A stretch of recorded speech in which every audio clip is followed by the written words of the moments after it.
Mana bu tasvirga e'tibor bering. Yo'l patrul xizmati inspektori haydovchi bilan suhbatlashmoqda. Birozdan so'ng haydovchi avtomashinani boshqarib, inspektorning to'xtash ishorasiga bo'ysunmay, hatto uning ustiga haydab ketib qoladi. Xo'sh, aslida nima bo'lgan edi?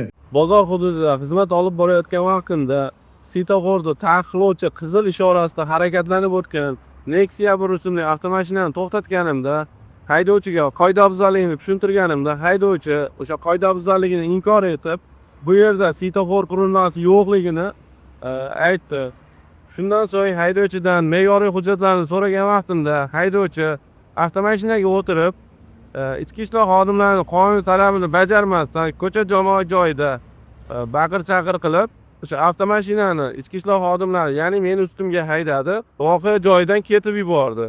Ko'rilgan choralar natijasida haydovchi Qoratepa qishlog'ida to'xtatildi. Xatti-harakatlarini yuzasidan so'ralganda, haydovchi o'sha agressiv holatda ekanligi, buning natijasida o'sha jarima to'lamaslik maqsadida ketib yuborganligini ma'lum qildi.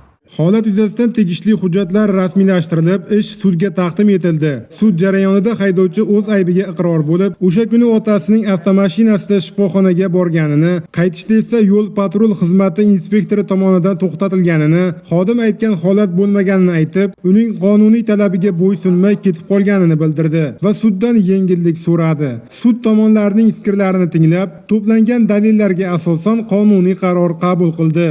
Toshmatovga ma'muriy javobgarlik to'g'risidagi kodeksning 183-moddasi bilan 7 sutka ma'muriy qamoq jazosi, 194-moddasi 1-qismi bilan ba'zi hisoblash miqdorining 5 baravar miqdorida 2 million 60 ming so'm jarima jazosi, 34-moddasi tartibida uzil-kesil 7 sutka ma'muriy qamoq jazosi tayinlansin.